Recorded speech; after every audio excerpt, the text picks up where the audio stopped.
আজি আমি ক্লাছ 2ৰ ইংৰাজী পাঠ্যপুথিত থকা লিটিল কেট এইটো এটা ধুনীয়া কবিতা হয়। এই কবিতাটো আজি আমি আলোচনা কৰিম।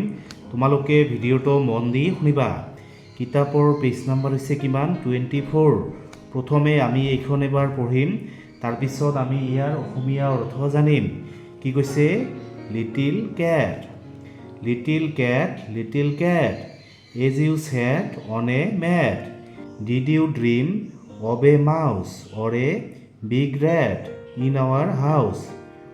Oh no, not so, for I always dream of a bowl of cream and a dish full of fish. তোমালোকে এইখন এনেকৈ পঢ়ি মুখস্থ কৰিবা। এতিয়া আমি ইয়াৰ অসমীয়া অৰ্থ জানিম। কবিতাটোৰ নাম হৈছে কি? লিটিল কেট, মানে হৈছে সৰু মেকুৰী। লিটিল কেট, লিটিল কেট, মানে হৈছে সৰু মেকুৰী, সৰু মেকুৰী।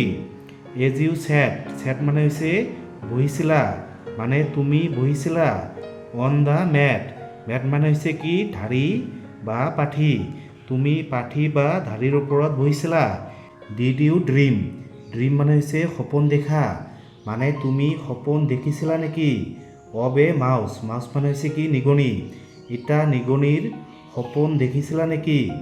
অৰ এ বিগ ৰেট, ৰেট মানে হৈছে কি? এন্দুৰ, আৰু বিগ মানে হৈছে কি? ডাঙৰ, নাইবা এটা ডাঙৰ এন্দুৰৰ সপোন দেখিছিলা নেকি? ইন আৱাৰ হাউচ, হাউচ মানে হৈছে কি? ঘৰ, আমাৰ ঘৰৰ ভিতৰত। ন' মানে নহয়। নট চ' মানে তেনেকুৱা নহয়। ফৰ আই অলৱেজ ড্ৰিম, মানে মই সদায় সপোন দেখোঁ। Of a bowl of cream, bowl মানে হৈছে কি? বাটি, এবাটি ক্ৰীমৰ সপোন দেখোঁ, মই সদায় এবাটি ক্ৰীমৰ সপোন দেখোঁ। এণ্ড এ ডিছ, ডিছ মানে হৈছে কি? থালি, আৰু এখন থালি। ফুল অফ ফিছ, ফিছ মানে হৈছে কি? মাছ, আৰু মাছেৰে ভৰ্তি এখন থালিৰ সপোন দেখোঁ। তোমালোকে এইখন এনেকৈ পঢ়ি মুখস্থ কৰিবা। তোমালোকে ভিডিঅ'টো কমেও 2-3 বাৰ চাবা, তেতিয়াহে তোমালোকৰ কবিতাটো মনত থাকিব।